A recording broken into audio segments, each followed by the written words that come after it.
Halo rekan-rekan semua, berjumpa kembali dengan saya Ninta. Pada video pembelajaran kali ini, kita akan melanjutkan pembahasan sebelumnya dengan membahas elemen terpenting pada bisnis model Canvas, yaitu revenue streams. Yuk kita mulai belajar. Revenue streams menggambarkan besarnya uang yang diterima oleh perusahaan yang didapatkan dari pelanggan. Hal yang penting bagi perusahaan adalah bagaimana menciptakan nilai kepada pelanggan sehingga pelanggan mau membeli atau membayar. Karena inilah yang akan menjadi pendapatan bagi perusahaan. Terdapat dua jenis revenue streams dari sebuah model bisnis. Yang pertama, transaction revenue, yaitu pendapatan dari pelanggan melalui satu kali pembayaran.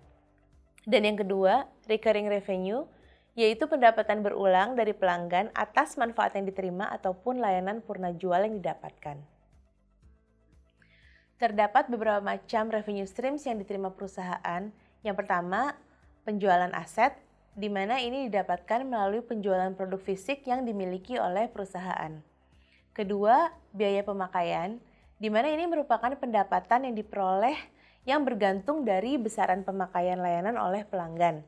Contohnya, pelanggan melakukan pembayaran ketika menginap di hotel yang dihitung berdasarkan jumlah hari menginap. Ketiga, biaya langganan. Jenis pendapatan ini diperoleh dari pembayaran dari pelanggan atas layanan yang diterima dalam periode tertentu, misalnya membership gym. Yang keempat, biaya sewa. Pendapatan ini didapatkan dari pelanggan atas penyerahan hak eksklusif untuk pemanfaatan aset yang dimiliki oleh perusahaan dalam jangka waktu tertentu. Yang kelima, lisensi.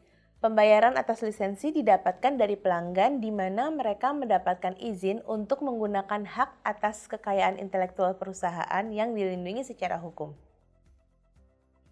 Keenam, biaya perantara. Pendapatan diperoleh dari pembayaran yang dilakukan pelanggan yang pada umumnya merupakan perusahaan yang melakukan penjualan aset atau jasa kepada perusahaan perantara atas jasanya melakukan penjualan sehingga menghasilkan pendapatan bagi perusahaan penjual tersebut.